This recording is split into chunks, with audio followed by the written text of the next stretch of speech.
Hello students, आज हम प्रतिस्थापन विधि को समझने वाले हैं। तो प्रतिस्थापन विधि क्या होती है? दो चर वाले रैखिक समीकरण को सॉल्व करने के लिए यूज की जाती है, यानी कि pair linear equation in two variable, उनको सॉल्व करने के लिए। जैसे कि ये क्वेश्चन दिया है, तो इस तरह के क्वेश्चन को सॉल्व करने के लिए प्रतिस्थापन विधि यूज की जाती है। ठीक है, इसे बोलते हैं सब्स्टिट्यूशन मेथड। इसे क्या बोलते हैं? Substitution method. इसमें क्या होता है? वैल्यू को सब्स्टिट्यूट करके उसमें पुट किया जाता है। ठीक है, तो चलिए कोई क्वेश्चन लेते हैं, तब ये समझ में आएगा। तो प्रतिस्थापन विधि को समझने के लिए हम यहाँ पर एक क्वेश्चन ले लेते हैं। तो यहाँ पर क्वेश्चन हमने ले लिया, प्रतिस्थापन विधि से इसको सॉल्व करेंगे। तो यहाँ पर आपसे एग्जाम में पूछेगा कि इसको सॉल्व कीजिए, या फिर बोलेगा प्रतिस्थापन विधि से सॉल्व कीजिए। ठीक है, तो प्रतिस्थापन विधि से सॉल्व करने के लिए यहाँ पर आपको क्वेश्चन दिया है, तो इसको हम सोल्यूशन स्टार्ट करते हैं। सोल्यूशन, ठीक है। सबसे पहले क्या करना है, आपको जो क्वेश्चन दिए हैं उनको आप इक्वेशन नंबर 1 मान लीजिए, दूसरे को इक्वेशन नंबर 2 मान लीजिए। सबसे पहले जो आपके इक्वेशन दिए हैं उसको एक को फर्स्ट मान लीजिए, दूसरे को सेकंड मान लीजिए इक्वेशन। ठीक है, उसके बाद क्या करेंगे, उसके बाद किसी एक समीकरण को लेंगे। जैसे कि हम यहाँ पर लिखते हैं समीकरण 1 से, या फिर फ्रॉम इक्वेशन 1। ठीक है, क्या है? x प्लस वाई इक्वल 14 ना। तो अब क्या करेंगे, यहाँ से हम x की वैल्यू निकालेंगे, तो ये y चला जाएगा उधर, तो इधर 14 है, तो y इधर प्लस का है तो उधर माइनस का हो जाएगा। ठीक है, अगर कोई वैल्यू इधर प्लस की होती है तो उधर माइनस की हो जाती है, तो इधर प्लस के y है तो यहाँ पर हो जाएगा माइनस के y। तो यहाँ पर x की वैल्यू क्या निकली है? 14 माइनस वाई। ठीक है, अब क्या करेंगे, ये जो इसको हम मान लेते हैं इक्वेशन नंबर 3। ठीक है, फर्स्ट सेकंड थर्ड। अब ये जो x की वैल्यू है इसको आपको किसी एक इक्वेशन में पुट करना है, इसे भी बोलते हैं सब्स्टिट्यूशन मेथड। ठीक है, आप क्या करते हैं, कोई इक्वेशन ले लो। जैसे कि हम यहाँ पे ले लेते हैं समीकरण 2। क्या करेंगे? समीकरण 2। तो समीकरण 2 में क्या करेंगे, इसकी वैल्यू पुट कर देंगे। ठीक है, तो यहाँ पर आप लिख सकते हैं, या फिर आप ऐसे लिखिए कि x का मान समीकरण 2 में रखने पर। ठीक है, क्योंकि इसको हमने फर्स्ट से निकाला है तो इसको रखेंगे समीकरण नंबर 2।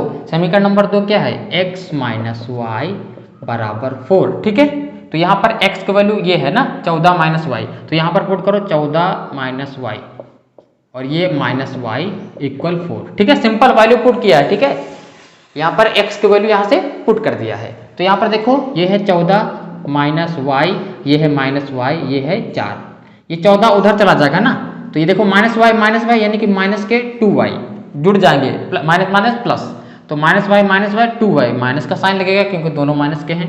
इधर आपका 4 है, तो ये 14 उधर चला जाएगा तो माइनस के 14 हो जाएगा। ओके, तो ये है माइनस के 2y, ये आपस में घट जाएगा तो बचेगा आपका 10।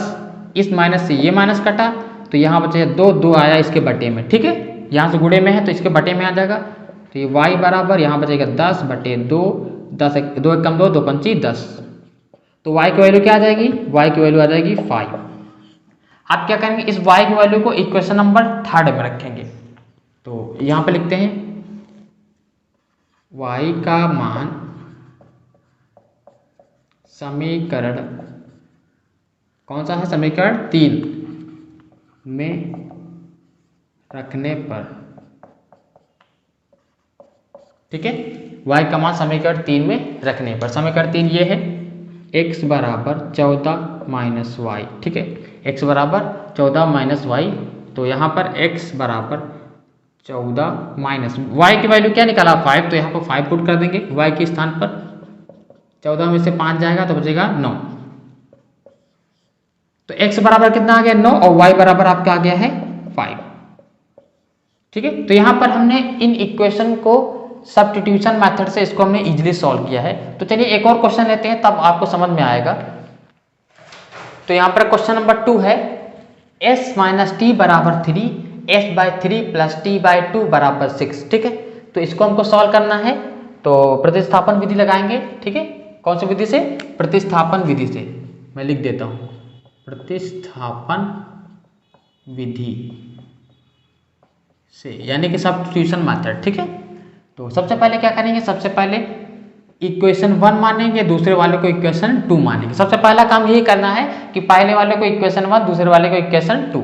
ठीक है, समझ में आया? उसके बाद क्या करेंगे, उसके बाद किसी एक को लेना है। जैसे कि हम समीकरण 1 को ले रहे हैं, तो आप चाहें तो समीकरण 2 को भी ले सकते हैं। तो समीकरण 1 को लेंगे तो लिखेंगे समीकरण 1 से, ठीक है, क्या है आपका s माइनस टी बराबर 3। तो यहाँ से किसी एक की वैल्यू निकाल लेते हैं, तो यहाँ से हम s की वैल्यू निकाल लेते हैं, तो इधर आपका 3 है, ये देखो माइनस का t है, उधर जाएगा प्लस का t हो जाएगा, ठीक है। तो s की वैल्यू क्या आ गई है 3 प्लस t, तो इसको इक्वेशन नंबर 3 सबसे पहले इक्वेशन 1 मानो, इक्वेशन 2 मानो, उसके बाद कोई एक इक्वेशन ले लो, उसमें से एक वेरिएबल की वैल्यू निकाल लो। तो यहाँ से हमने s के निकाल लिया, तो s की वैल्यू आई है 3 प्लस टी। अब इसका मान समीकरण 2 में रख देते हैं, क्योंकि हमने समीकरण 1 से s का मान निकाला है, तो इसका मान रखेंगे समीकरण नंबर 2 में, ठीक है। अगर 1 से निकालेंगे तो 2 में रखेंगे, अगर 2 से निकालेंगे तो फर्स्ट में रखेंगे, ठीक है। तो यहाँ पर लिखेंगे s का मान समीकरण 2 में रखने पर समीकरण नंबर 2 क्या है s बटे 3 प्लस टी बटे 2 बराबर 6, ठीक है, ये है। तो यहाँ पर s का मान क्या है 3 प्लस टी, तो यहाँ पर देखो s है तो 3 प्लस टी यहाँ पर हो जाएगा, 3 प्लस टी बटे में क्या है 3 है, प्लस ये क्या है t है, बटे में क्या है 2 है, बराबर 6। अब इन दोनों में एलसीएम लेंगे ना, तो इन दोनों में एलसीएम लेंगे तो 3 दूनी 6, ओके, एलसीएम लेना तो आता होगा, 3 दूनी 6। अब इसका मल्टीप्लाई इसमें, तो इसका मल्टीप्लाई इसमें करेंगे तो 2 3 6 प्लस 2 का टी से 2t प्लस, अब इसका मल्टीप्लाई इससे, तो 3 का मल्टीप्लाई टी से तो 3t बराबर इधर क्या है 6 है ना, इधर देखो बराबर में 6 है। तो अब क्या होगा, ये देखो 6 क्या होगा, यहाँ से बटे में है तो आ जाएगा इसके मल्टीप्लाई में, ओके। अब देखो यहाँ पर ये क्या है आपका, तो 2t है और 3t, तो हो जाएगा 5t 5t, और ये क्या है प्लस का 6, इधर 6 36, ओके। ये 6 5t है, इधर आपका 36 है, देखो ये प्लस का 6 है, उधर हो जाएगा माइनस का 6 हो जाएगा ना।